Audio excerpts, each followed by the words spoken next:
Welcome to the St. Louis Podcast. I'm your glorious host, Eric Brown, president of ViMedia and partner at Mogul Holdings. Today, you just have myself. We have a special episode today. Special, I mean, you're just going to have to listen to me ramble about a few things. We have some good topics. We're going to talk about some things going on in St. Louis. Mostly good news, but we'll talk about some amendment ballots. Honestly, I just want to talk about Amendment 2 and not touch the other topics. And yeah, we'll have some fun today. As always, this is the St. Louis Podcast each and every Friday at 7 a.m. Central Standard Time. We drop an episode on all major podcasting, audio, and video platforms where we meet with the most badass people and creators, talk about business, entrepreneurship, and current events. Let's give a quick shout out to Gramophone in the Grove. I was just there for lunch, and as always, I ordered 2 half sandwiches because you can't just get one from Gramophone. You got to get 2 halves. If you don't get 2 halves or at least 2 halves, you're doing it wrong. If you want a good sandwich experience, and of course they have some good beers on tap, check out Gramophone. They just recently updated their menu, so if you're a Smokey the Bear fan, I'm sorry to tell you they no longer have that. I don't know. I mean, they might have taken pastrami off the menu, which is unfortunate, but I made up by getting, I got the Alcatraz and I got the General Patton, and let me tell you, both of those were amazing. So shout out to Gramophone. First thing, what do we got? The St. Louis Bourbon Festival. So this episode will come out tomorrow. The St. Louis Bourbon Festival is going on in the evening. There may even be tickets still available for this event. It goes from 6 to 9, I believe, unless you order VIP tickets and you can get there at 5 like me. I'll be in the Barrel King Lounge. So if you're there, send me a message. But it's going to be a great time. Last year, they had like 50 or 80 vendors of different distilleries. Obviously, by the end of the night, you had multiple people upchucking into the many trash cans around the property because, of course, when you have unlimited whiskey after 3 or 4 hours, it's going to be a problem for for some people. So if you just want to go there and people watch, you don't even drink, go hang out with your friends that maybe do drink, or just go by yourself and people watch. It's a good time. That may be weird, but whatever. You might make a friend. So St. Louis Bourbon Festival. I mean, who do we got here? We got Ben Holiday, Old Elk, Heaven Hill, Sazerac, Bullet, George Dickel, Crown Royal, Bearwood, Augusta Distillery, Blue Note. Let's just read some of the ones I know. Let's see, what do we got? Remus. Blitz Cigar Lounge is going to be out on the patio. There we go. 3rd floor patio, Lempal. Go get some cigars. Hartfield, still 630. Nulu, Blacksmith Distillery. They're located here in Missouri. Farm and Truck, okay. I mean, ton of stuff. Go to the website. It's down at Lemp Mansion.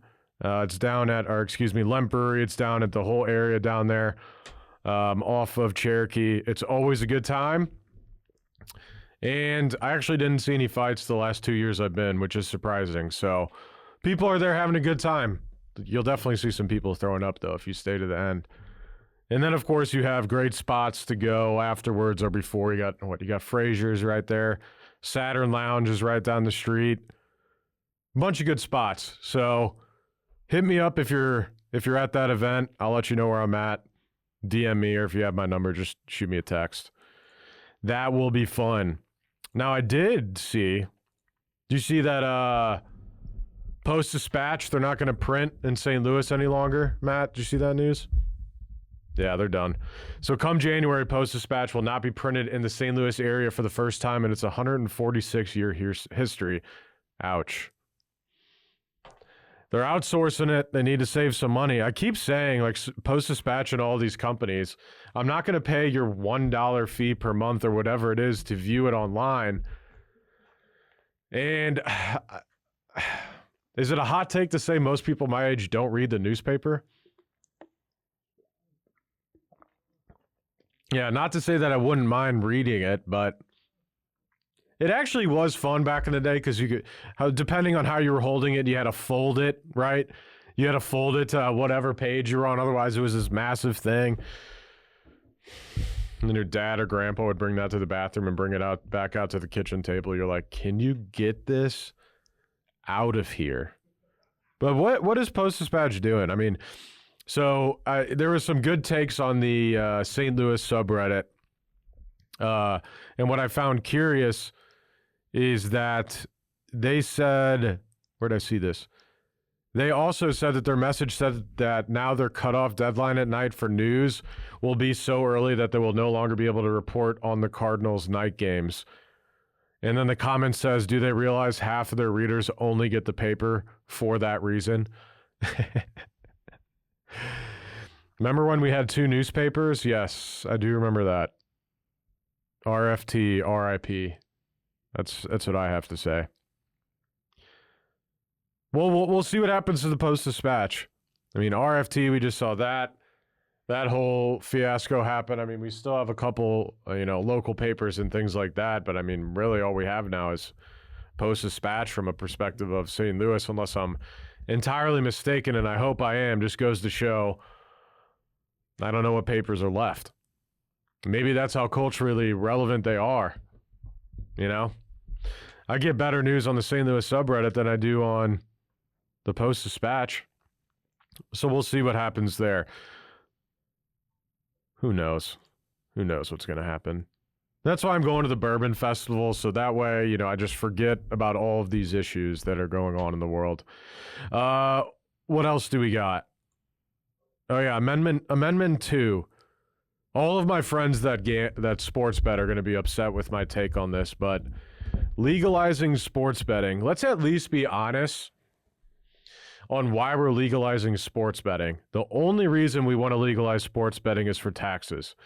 There are no more tax dollars that are going to be going to the school district as, example, time and time again of us passing an initiative or trying to pass an initiative or bringing an amendment to the state in order to pass, bring it to a vote, where we say that more money is going to be going to the school. No. The same amount of money is going to be going to the school. Now, maybe Amendment 2 and sports betting will cover some of that, but that means the money allocated now is going to be used for different things. So let's just say, for example, the state of Missouri allocates $500 million every single year. And now they're saying, well, let's pass this. Let's just hypothetically say we make $500 million in taxes. And let's just say, 20% is going to go back to the state for schools. So an extra $100 million should be going back to those schools. So do you think next year there's going to be $600 million instead of $500 million going to the schools? The answer is no. The answer is no. So let's just be honest. I understand that people want to be able to sports bet, but at the end of the day, what I feel like this is a tax on poor people. Because most of the time, guess what? You're not winning. And especially if you're able just to go on an app and gamble every single day.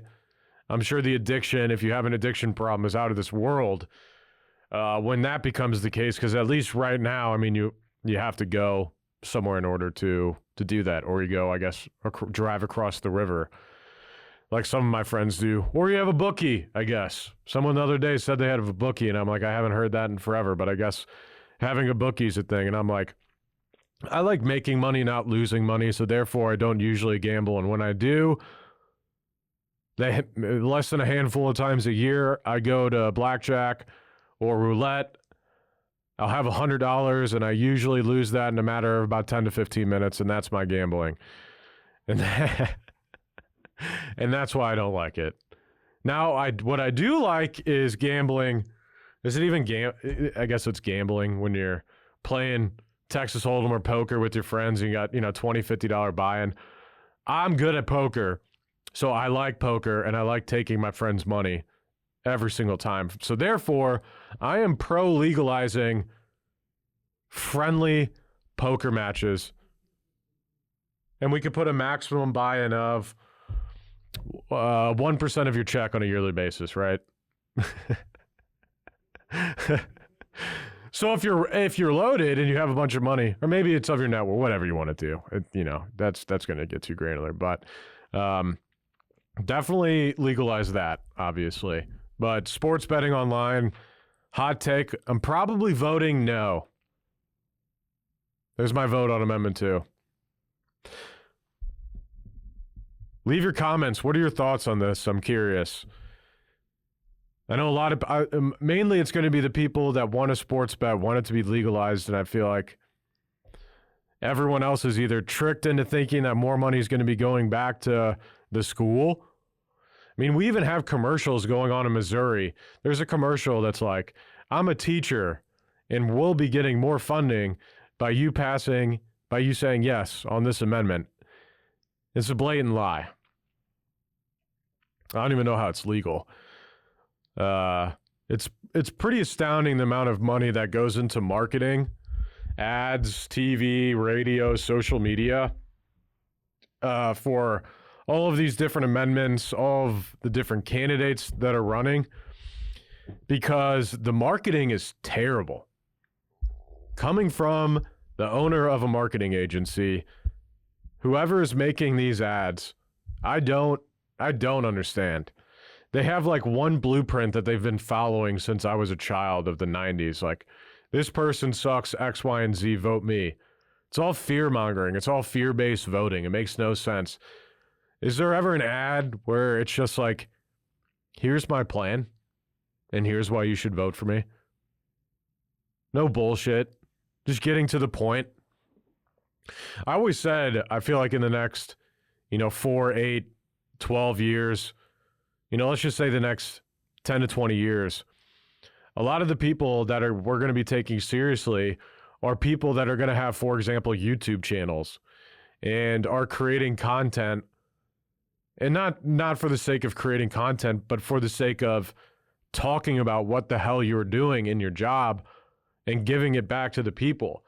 I forgot who had they got on the radio. Was that No, it wasn't. Maybe it was, who had the the fireplace talks. Forgot what president that was. But they got on, I believe the radio, or was it on TV? And they talked. Forgot if it was during war. I can probably just look it up, so I keep just rambling. Fireplace talks, president. Oh, FDR. Evening radio addresses given by Franklin Delano Roosevelt from 1933 to 1944. It just seems so obvious that people nowadays don't have any trust for the media, don't have any trust for, don't have any trust for politicians. The best way in order to build trust, build credibility, is to get in front of people and be honest about what's going on. Be honest about what you want to do. Be honest about who backs your campaign and where that money's coming from. I have some ridiculous statistics somewhere on how much money is being spent by Trump and Harris, and it's insane. So in the past month, Harris has spent about $250 million, and Trump spent about $195 million in ads. Harris has outspent Trump by more than $50 million, and that's just in 1 month, keep in mind. Just for this campaign, Harris has spent $55 million on ads on Meta, and Trump has spent $6 million. And looking at those numbers, I'm surprised Harris's number isn't higher, because I mainly see her ads. If I'm watching, and then the only time I really see ads is when I'm watching college or NFL football, or watching some sort of sports. Other than that, I never watch TV, so I would never see an ad like that. And on Facebook and Meta, I really don't see ads for either of them very often, if at all, because I think I have read enough of my posts to be able to realize that putting money towards me from any party is just a waste of money. So just take me out of your audience that you're trying to get in front of. Hey there, St. Louis podcast listeners. We've got some exciting news from our friends over at Farmers Insurance of St. Louis, led by the man, the myth, the legend, Mark Lee of Farmers Insurance. Mm-hmm. If you're looking for a job or to own your own business under a brand that everyone and their cousin is familiar with, Mark Lee with Farmers Insurance of St. Louis is recruiting insurance agency owners here in St. Louis for their Farmers Insurance Mentorship Program. And as many of you are aware, Garrett and I have owned quite a few successful and award-winning businesses over the years. And in a past life, one of those was a farmer's insurance agency out of Chesterfield, Missouri. Eric and I know firsthand how hard it is to start a business under a brand that no one has heard of and convince consumers and businesses to trust that you're an authority figure in your industry.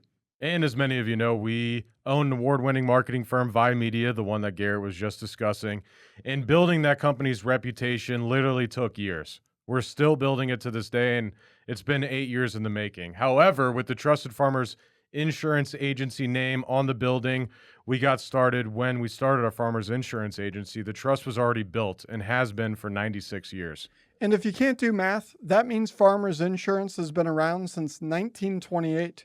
Luckily, you don't need to be a human calculator to get rich as an owner of your very own Farmers Insurance Agency. Nope. All you have to do is reach out to the one and only Mark Lee, the leader of Farmers Insurance in the greater St. Louis metropolitan area. That's right. So ensure he continues to sponsor our show and your favorite podcast, the St. Louis Podcast, by quitting your job today and calling Mark Lee. I wouldn't even wait for him to answer your call. Call your boss now, quit, and become your very own business owner. Visit insurancecareerstl.com. That is insurancecareerstl.com. Should we spell it out? Yes. It would INSURANCE, career, CAREER, STL.com, insurancecareerstl.com. Go there now. Back to the podcast.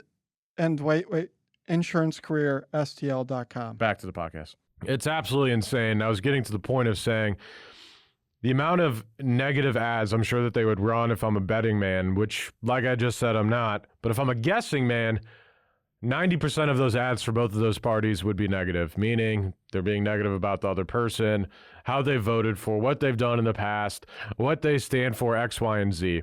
Only 10% may be, oh, we're doing this. We're doing this.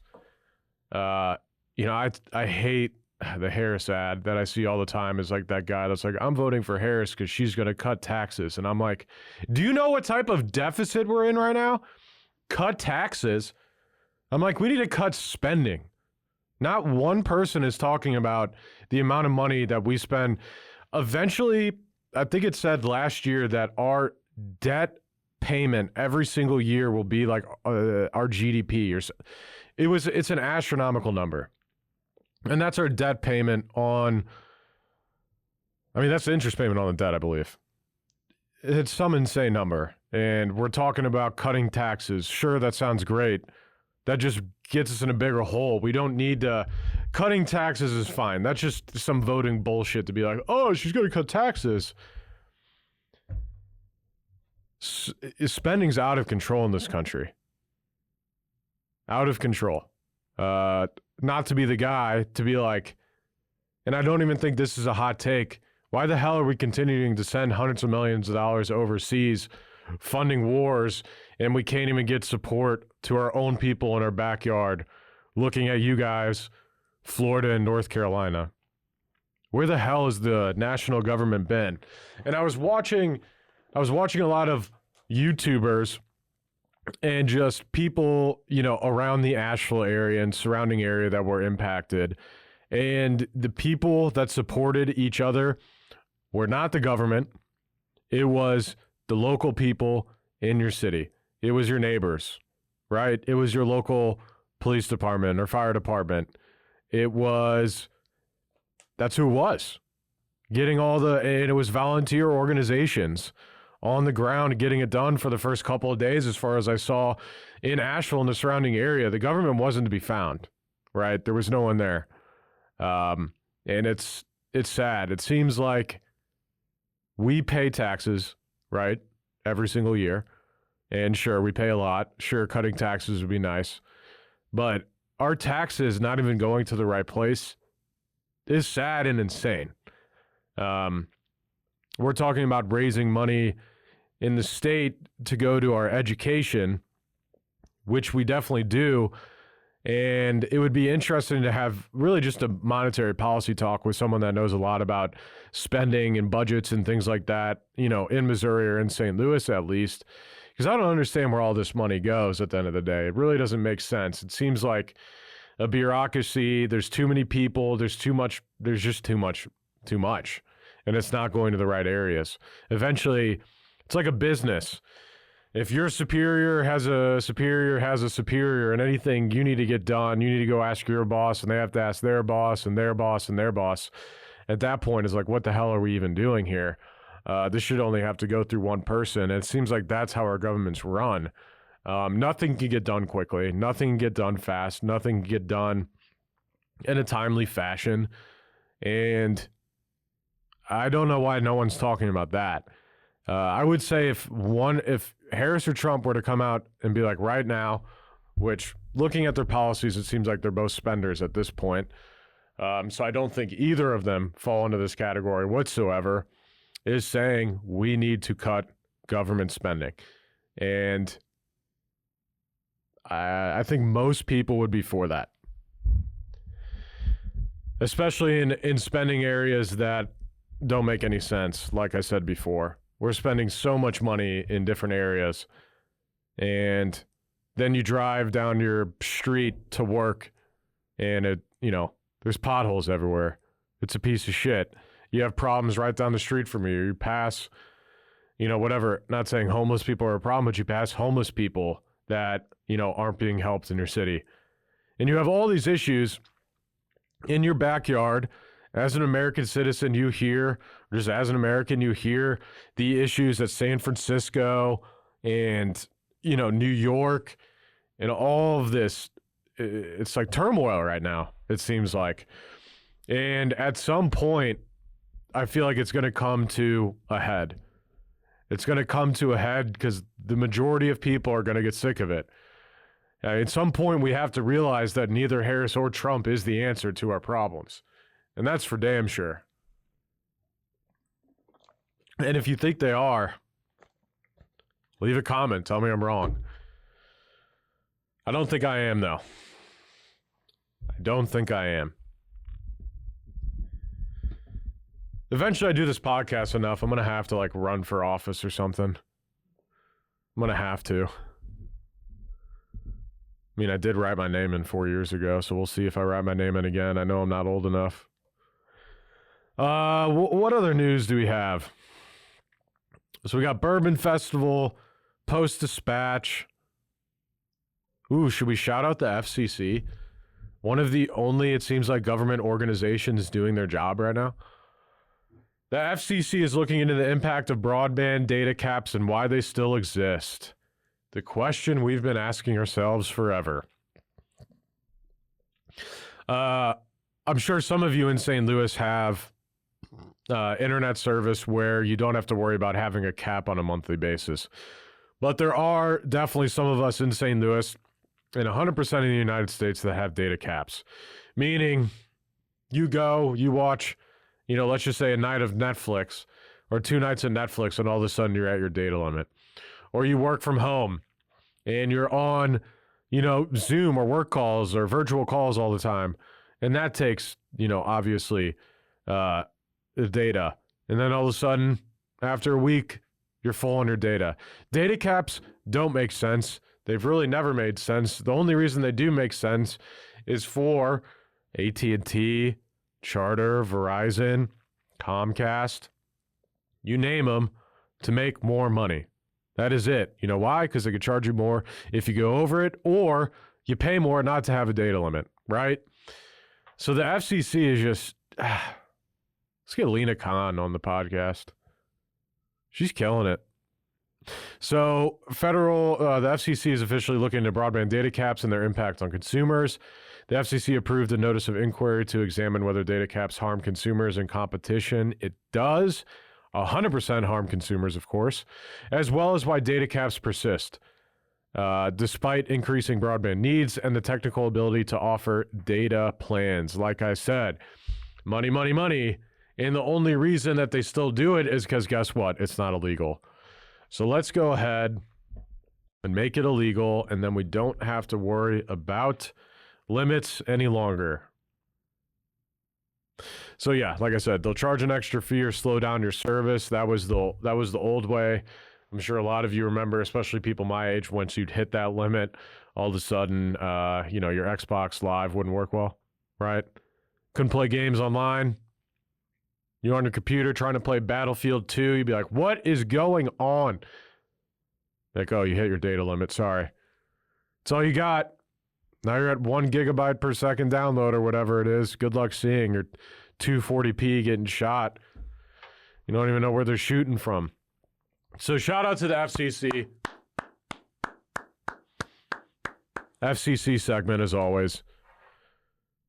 Love this FCC. Only people doing their job. Only people doing their job. Also, we talked about this a while ago. Google Chrome's uBlock Origin phase out has begun. If you have uBlock Origin, you might notice Chrome automatically disabling the extension.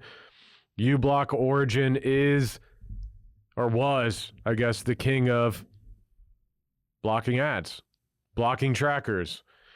And it was free extension. I've had it absolutely forever. You know, over the years, I've stopped using it because I need to see ads for my marketing agency, which is annoying. But when I'm not working, I turn that on every single time. And they're getting rid of it. Why, you ask? Because Google wants you to see the ads that their customers are paying for. Well, guess what? I don't want to see those ads. So here's your answer. Move to a new internet. What's it called? What am I looking for, Matt? No. Internet, like, we got Chrome, we got Firefox. There we go. Browser. Whew. All right, we got it. Browser. FYI, a ton of these browsers, like Firefox, for example, looks pretty much like Chrome, uses pretty much like Chrome, and you can import all of your passwords, bookmarks, data directly from Chrome into Firefox, and guess what Firefox has? uBlock Origin, that's right. So I'm going after Google Chrome. You know what? Just because we're Google partners at Vibe Media doesn't mean the St. Louis podcast needs to stand for it, and we don't. We don't stand for it here. We don't want to see the ads. Just let us look up worst movies of 2024 and not get an ad, okay? Or best movies of 2024. God knows there hasn't been many. Oh, Joker 2.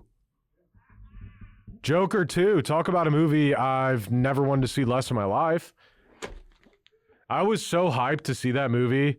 The previews looked pretty good. And then it turned out to be a musical. It's the worst rated superhero movie, I believe, of all time. Ever. I read ever. And for that reason, I'll wait till it's free. I'll try to turn it on, and I probably won't like it because I don't like musicals. Yeah, I know. I don't like them. I don't enjoy them. I don't know. Now, going to a musical, a little bit different. I can get involved with that, but musical, movie, I'm out. Everyone was like, you guys just ruined Joker and Harley Quinn. The disservice you did to these people. But let's be honest. There shouldn't have been a sequel. If everyone remembers how the first Joker ended, it doesn't really make sense to have a second. So, I'm not giving anything away about the movie besides it apparently is absolutely terrible. Tim Dillon was actually talking about it because he was like an extra in some of the movie. And once he said during filming, he was super excited. He's like, I'm going to be in one of the best movies of all time. And then as they were filming the movie, he's like, this is going to be one of the worst movies of all time. He also said Lady Gaga can't act to save her life.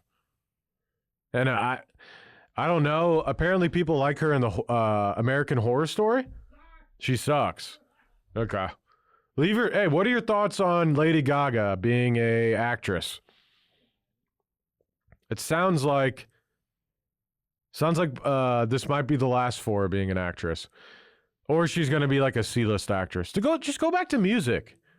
When's the last time she's even released anything? It's like last year, 2021. So September 2021. So it's been 3 years. Stop. Oh, she just did some with Bruno Mars. It looks like 2 months ago. All right, she's still doing stuff. She just hasn't released anything herself. You know, Lady Gaga's super successful, so who am I to give her any advice? But stay off the screen, lady. Unless you're singing. Oh my God, it would be so funny to if you guys didn't know, at Marcus Theaters and I think maybe even AMC, you can rent out the movie theater. I may rent out the movie theater for Joker 2 as a joke. Just no one show up. Actually buy the tickets though, but just no one show up. So Joker 2. We'll see how that plays out.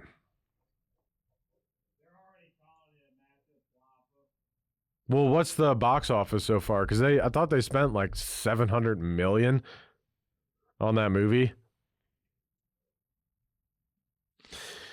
Which obviously is insane, because I thought the box office was only like $100 million or something.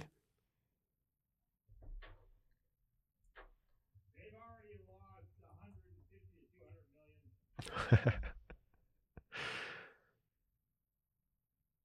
200 million. So they need $450 million to break even.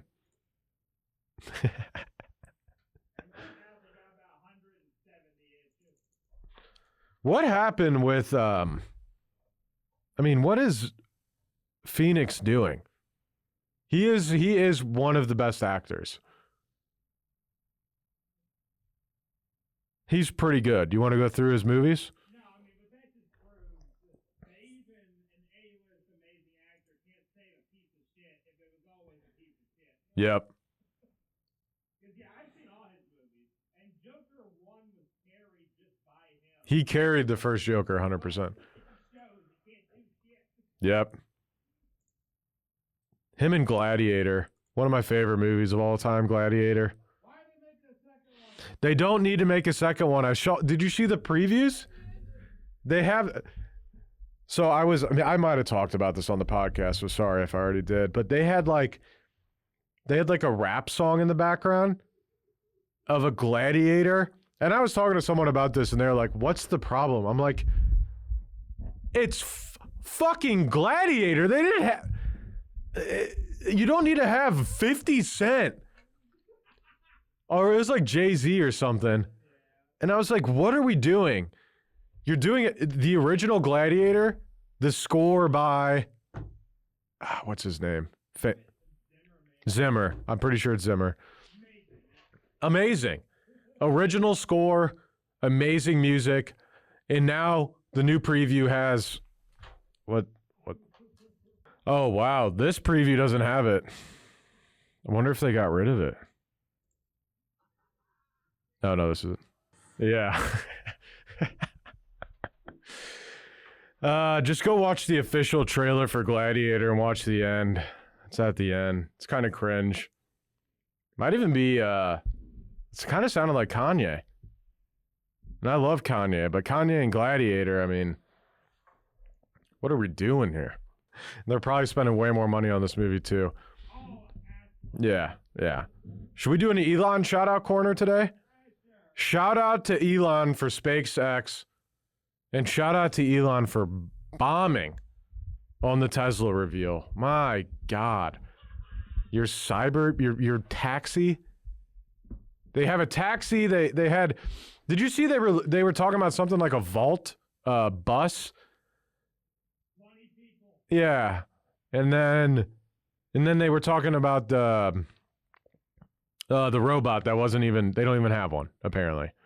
Like the robot they were showing apparently wasn't a robot. It was apparently it was an actual person. But with that said, it's easy to hate on Tesla because I don't like EVs, so whatever. The only Tesla I'd buy is a Plaid. But that steering wheel is stupid. Give me a top part of a steering wheel. I don't want your little. You don't have an F1 car. Give me a break. Yeah, I don't understand that 20-person van. I don't know what they're doing there. It's just I feel like, you know, with Elon, the biggest thing I hate is that he does try and get money and get people to invest well before there's any sort of tangible thing.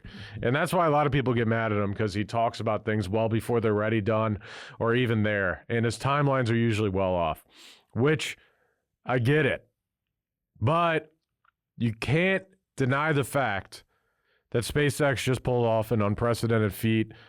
They grabbed a descending rocket with mechanical arms straight out of the air. This is crazy if you haven't seen this. Go look up the video. Or I don't know if we can just put it in right here, if SpaceX will allow us to do that. Should be fair use. If we do like a news article, should be fair use. Yeah, fair use. Maybe we'll throw it in there for you guys. But it's amazing. So, in one of the most dramatic high-risk space flights to date, SpaceX launched a gargantuan super heavy Starship rocket. Sorry for some of these words. This is a CBS News article. I didn't write this. On an unpiloted gargantuan super heavy Starship rocket. Is it called a gargantuan? I'd feel stupid if I just said that. In an unpiloted test flight Sunday, and then used giant mechanical arms. They put Mechazilla in things. It sounds like something SpaceX would name. On the pad to pluck the descending. What are these words? On the pad gantry to is that also what it's called? Just goes to show I don't know anything about this. To pluck the descending first stage out of sky in an unprecedented feat of engineering. The Starship upper stage, meanwhile, looped around the planet and re-entered the atmosphere over the Indian Ocean as planned. The spaceship came through the hellish heat of re-entry in relatively good condition, protected by improved heat shield tiles and beefed up steering fins that worked as needed while engulfed in a fireball of atmospheric friction. The first stage capture back of the launch pad using pincer-like arms, more familiar and known as chopsticks, that makes sense, was the clear highlight of the giant rocket's fifth test flight. Now, let's put some numbers. It is a 23-story tall. 23 stories. You know how big of a building that is? Just think about a 23-story building right now. If you're in St. Louis, you're like, I have to literally go all the way down to like Clayton or Central West End to get a 23-story building. There are none in West County, as far as I'm aware of. I don't even think Westport might be. Actually, they might be. Westport might be the only one out that way. 23-story tall heavy booster. And the reason I was looking up, I was trying to figure out, okay, why are they doing this? And of course I lost where I had it. That's annoying. Oh, here we go. So the reason that they are wanting to catch it out of essentially out of space, right? Out of the air. No added mass for landing components, so no need for landing gear. It's rapidly reusable. The arms that caught the booster will just set it back down on the launch mount, and it's almost ready to relaunch again. The long-term goal is there won't need to be refurbishment between flights. So essentially meaning someone lands, people get off, people get on, and they take off again. Think about it, if you've ever seen any sort of sci-fi movie or TV show, just think about it as a transportation. Think about it as a taxi, people getting on and off. They want to have as many, they want to have least amount of parts as possible, so getting rid of the landing gear and things like that. Less stuff that can break, less stuff that can go wrong. And again, it's rapidly reusable. Elon wants to be launching 10 per day when his Mars plans are in full swing. You can't do that quickly enough or economically enough without getting the booster pack or booster back on the mount almost immediately. So this is the solution to the problem. It basically lands back on the launch mount. Pretty incredible. Not only shout out, of course, to Elon, shout out to, obviously, SpaceX engineers and all the smart people that work there and make things happen. I don't know why there's an image been going around lately that I've been seeing. It's like the V1 rocket of SpaceX and like the most recent one. And the massive change and differences that they've gone through to put us to where we're at now, I think over the last, I don't know if it's been like 10, 15 years now. Pretty amazing stuff. Pretty amazing stuff. As always, this episode was brought to you by Half Coast Studios. Reach out to them. If you're in St. Louis, they have a podcast recording studio, the one I'm sitting in right now. If you don't need them to record, maybe you just need some help with editing, distribution, or maybe you need some help with marketing that. Half Coast Studio is your guy, and if you need help marketing it, I'm your guy. And as always, the best damn marketing company on the planet, Via Media. If you want an honest opinion on your current marketing efforts, or if you are a new business, need some help, need some insight on what to do first, or just to get yourself off the ground, reach out to Via Media. Reach out to myself, Eric Kemp Brown, across the platforms. You'll probably be talking to me anyways if you call Vi. And yeah, hope to see you as you're listening to this. Hopefully it's on Friday. It comes out on Friday. So hope to see you at the St. Louis Bourbon Society event at Lent Brewery tonight.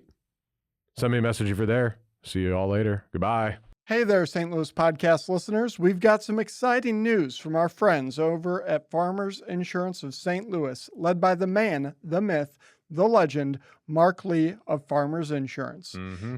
If you're looking for a job or to own your own business under a brand that everyone and their cousin is familiar with, Mark Lee with Farmers Insurance of St. Louis is recruiting insurance agency owners here in St. Louis for their Farmers Insurance Mentorship Program. And as many of you are aware, Garrett and I have owned quite a few successful and award-winning businesses over the years. And in a past life, one of those was a farmer's insurance agency out of Chesterfield, Missouri. Eric and I know firsthand how hard it is to start a business under a brand that no one has heard of and convince consumers and businesses to trust that you're an authority figure in your industry. And as many of you know, we own an award-winning marketing firm, Via Media, the one that Garrett was just discussing. And building that company's reputation literally took years. We're still building it to this day, and it's been 8 years in the making. However, with the Trusted Farmers Insurance Agency name on the building, we got started when we started our Farmers Insurance Agency. The trust was already built and has been for 96 years. And if you can't do math, that means Farmers Insurance has been around since 1928. Luckily, you don't need to be a human calculator to get rich as an owner of your very own Farmers Insurance Agency. Nope. All you have to do is reach out to the one and only Mark Lee, the leader of Farmers Insurance in the greater St. Louis metropolitan area. That's right. So ensure he continues to sponsor our show and your favorite podcast, the St. Louis Podcast, by quitting your job today and calling Mark Lee. I wouldn't even wait for him to answer your call. Call your boss now, quit, and become your very own business owner. Mm-hmm. Visit insurancecareerstl.com. That is insurancecareerstl.com. Should we spell it out? Yes. It would INSURANCE. Career, CAREER, STL.com. Insurancecareerstl.com. Go there now.